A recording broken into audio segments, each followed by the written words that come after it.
सुदर्शन घुले आणि त्यांची जी टोळी आहे त्यांनी सरपंच संतोष देशमुख यांचं अपहरण केलं आणि अपहरण करून त्यांची निर्घृण पद्धतीने हत्या केली।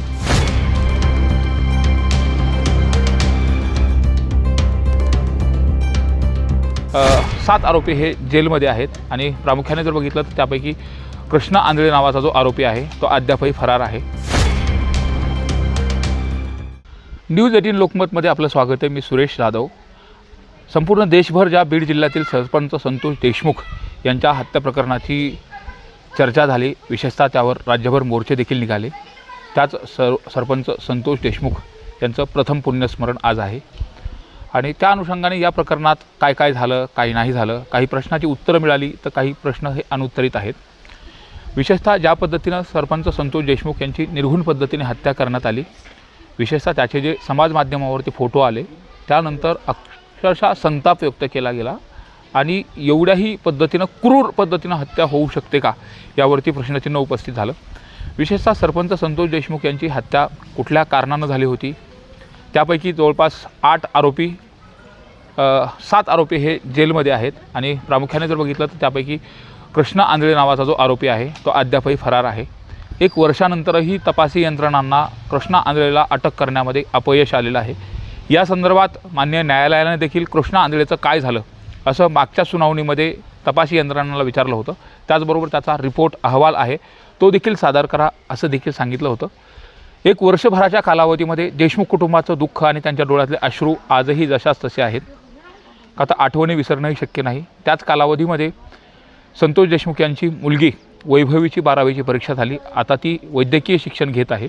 मात्र या संपूर्ण न्यायालयीन लढाईमध्ये अनेक काही गोष्टी घडल्या।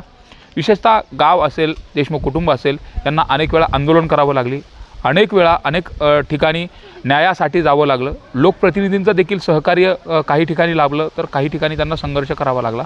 मात्र ही संपूर्ण जर प्रकरण आपण पाहिलं तर सरपंच संतोष देशमुख यांची हत्या ही 9 डिसेंबर रोजी झालेली होती। 9 डिसेंबर रोजी त्यांना टोलनाका या ठिकाणाहून अपहरण केलं, गाडीमध्ये टाकून निर्जल ठिकाणी नेलं आणि त्या ठिकाणी अत्यंत अमानुष पद्धतीने हत्या करण्यात आली। हा जो सगळा घटनाक्रम आहे तो थोडक्यात आपल्याला पाहायचा आहे। विशेषतः जर संपूर्ण या प्रकरणाचा जर विषय घेतलं तर आवादा कंपनीपासून कंपनीला खंडणी मागण्यापासून या प्रकरणाला सुरुवात झाली। प्रामुख्याने या प्रकरणामध्ये 6 तारखेला जी मारहाणीची घटना घडली होती आवादा कंपनीच्या आवारामध्ये, मसाजोगच्या जवळ असलेलं त्या आवादा कंपनीचं ऑफिस आहे, त्या ठिकाणी जी मारहाणीची घटना घडली त्या मारहाणीच्या घटनेपासून या प्रकरणाला सुरुवात झाली आणि 9 तारखेला त्या मारहाणीचा बदला घेण्याच्या अनुषंगाने सुदर्शन घुले आणि त्यांची जी टोळी आहे त्यांनी सरपंच संतोष देशमुख यांचं अपहरण केलं आणि अपहरण करून त्यांची निर्घृण पद्धतीने हत्या केली। 9 तारखेला 3 वाजता त्यांचं 3 सव्वा 3च्या दरम्यान अपहरण करण्यात आलं होतं आणि त्यानंतर डेड बॉडी ही 6:30 ते 7च्या दरम्यान डेड बॉडी सापडली होती। त्यानंतर देशमुख कुटुंब, मसाजोगचे गावकरी आक्रमक झाले होते। त्या रात्रभर त्यांनी ठिय्या केला, गुन्हा दाखल करण्याच्या अनुषंगाने प्रक्रिया होती।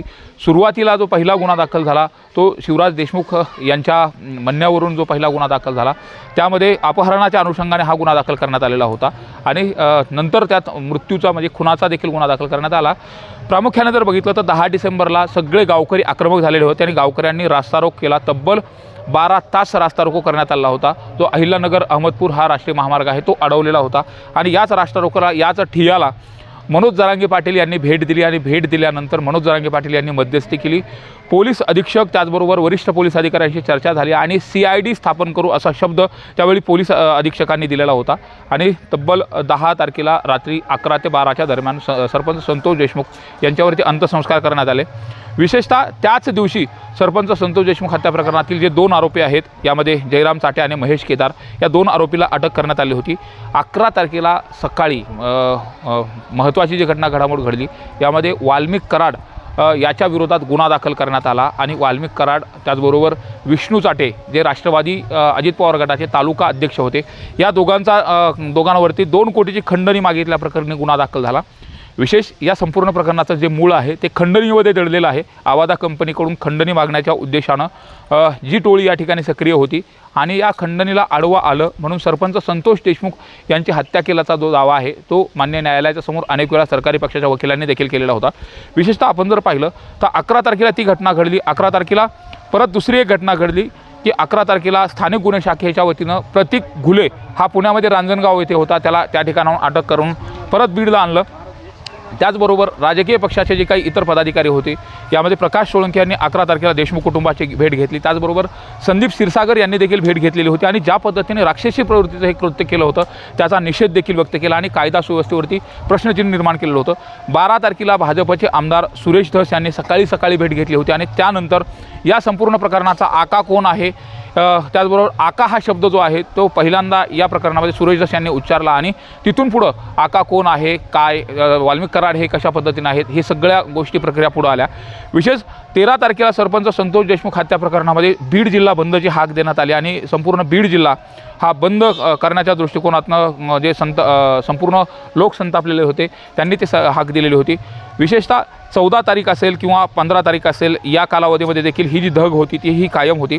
15 तारखेला राज्य मंत्रिमंडळाचा शपथविधी नागपूर या ठिकाणी संपन्न झालेला होता आणि त्यानंतर विशेष महत्त्वाचं म्हणजे धनंजय मुंडे यांनी देखील त्या ठिकाणी शपथविधी घेतली होती। इतर मंत्रिमंडळातील सर्वांना शपथविधी देण्यात आलेला होता। 14 तारखेला केज पोलीस स्टेशन चे जे पोलीस निरीक्षक प्रशांत महाजन यांना सक्तीच्या रजेवर पाठवण्यात आलेलं होतं। त्याचबरोबर 14 डिसेंबर रोजी विष्णू चाटे याची अजित पवार गटातून पक्षातून हकलपट्टी देखील करण्यात आलेली होती। या प्रकरणाचे संपूर्ण जे पडसाद आहेत ते संपूर्ण पडसाद इतर ठिकाणीही पडलेले होते आणि 15 तारखेला शपथविधी झाल्यानंतर अधिवेशन हे 16 तारखेला सुरू झालं होतं।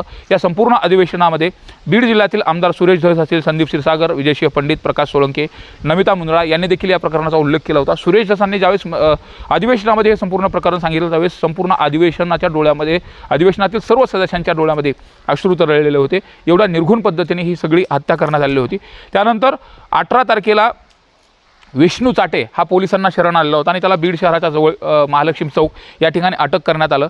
त्याचबरोबर 19 तारखेला सरपंच संतोष देशमुख हत्या प्रकरणात नंतर त्यांचा शवविच्छेदन अहवाल आलेला होता। त्यामध्ये जवळपास 56 जखमा आढळून आलेल्या होत्या आणि मृत्यूचं कारण देखील स्पष्ट या अहवालातून आलेलं होतं।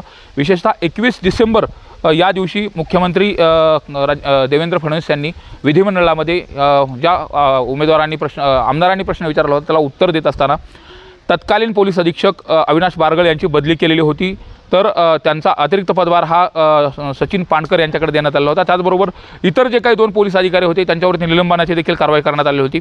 21 डिसेंबर या दिवशी शरद पवार यांनी मसाजोग या ठिकाणी येऊन भेट घेतली होती।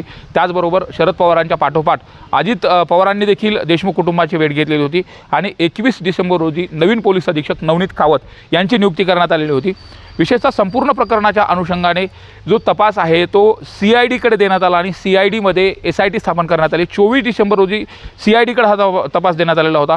त्याचबरोबर बीडमध्ये 28 डिसेंबर रोजी हा संताप व्यक्त करण्यासाठी जो मोर्चा निघाला होता तो 28 डिसेंबरला निघालेला होता। या मोर्चाच्या माध्यमातून वाल्मिक कराडवर खुनाचा गुन्हा दाखल करण्यात यावा अशा पद्धतीची मागणी आहे ती प्रामुख्याने करण्यात आली होती। सर्व पक्षीय लोक या मोर्चामध्ये सहभागी झाले होते आणि त्यानंतर वाल्मिक कराड यांच्यावरती खुनाचा गुन्हा दाखल करून तात्काळ त्यांना अटक करावी या मागणीसाठी सामाजिक कार्यकर्त्या अंजली दमानिया यांनी देखील बीडमध्ये तळ ठोकून होत्या।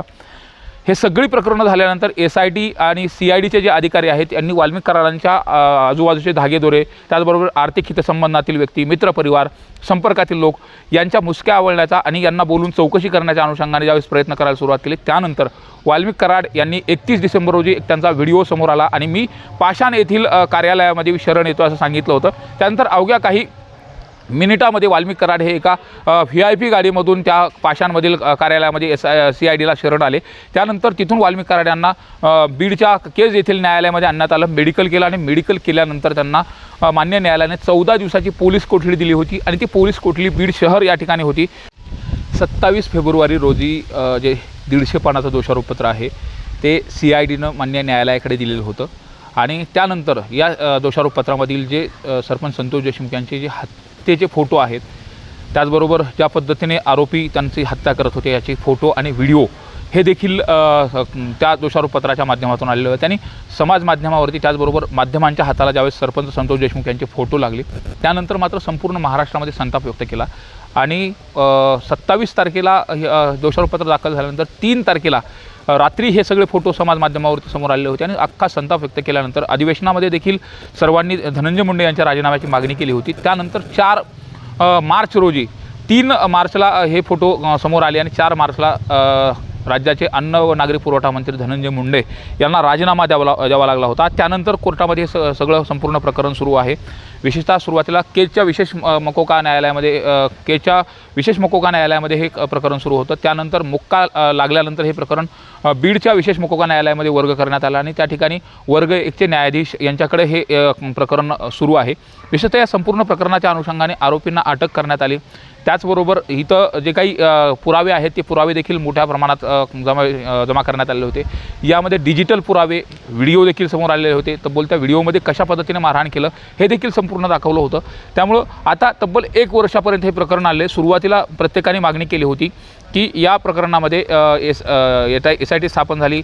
त्याचबरोबर विशेष सरकारी वकील म्हणून उज्ज्वल निकम यांची नियुक्ती देखील झाली। मात्र फास्ट ट्रॅक कोर्टामध्ये प्रकरण चालवलं जावं, मात्र तब्बल 1 वर्षानंतर अद्यापर्यंत चार्ज फ्रेम झालेला नाही।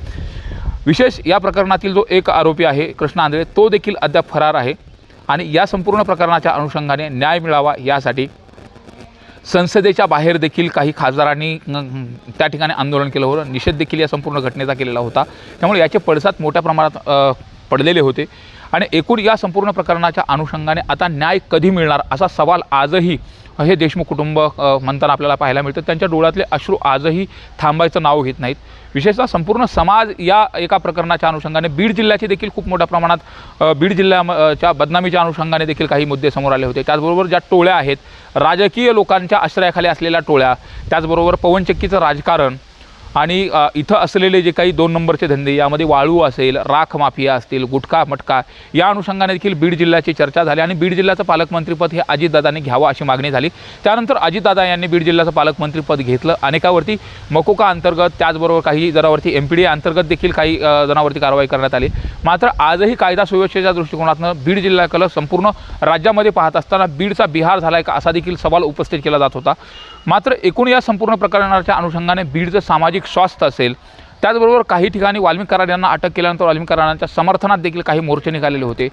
त्याचबरोबर या प्रकरणातील जे आरोपी आहेत सर्व आरोपींना अटक करण्यात यावी, फाशी शिक्षा द्यावी या अनुषंगाने देखील राज्यभर मोर्चे निघाले। प्रामुख्याने जे महत्त्वाचे मुद्दे होत आहेत की 1 वर्षभराच्या कालावधीमध्ये अनेक घडामोडी घडल्या। त्याच कालावधीमध्ये वैभवी देशमुख हिची 12वीची परीक्षा झाली, तिला मार्क देखील चांगले पडले आणि आता वैद्यकीय शिक्षण देखील घेते।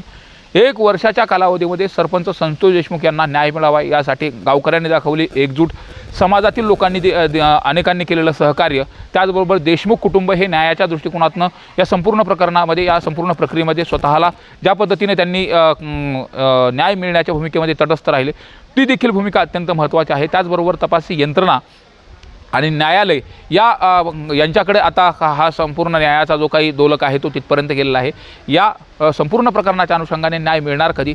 काही जे प्रश्न अनुत्तरित आहेत यामध्ये आरोपींना सहकार्य करणारे कोण होते, त्याचबरोबर खंडणीचे प्रकार थांबले गेले का, आणि बीड जिल्ह्याची जी संपूर्ण राज्यभर बदनामी झाली होती ती नेमकी कुणामुळे झाली होती, यासह अनेक प्रश्न हे अनुत्तरित आहेत। त्यामुळं सरपंच संतोष देशमुख यांना न्याय मिळाल्यानंतर आणि न्यायालयामधून या आरोपींना कठोर शिक्षा दिल्यानंतर खरंच बीड जिल्ह्याची जी बदनामी झाली आहे ती थांबणार का आणि सरपंच संतोष देशमुख यांच्या हत्ये प्रकरणातील आरोपींना कठोर शासन होणार का हे पाहणं महत्त्वाचं असेल।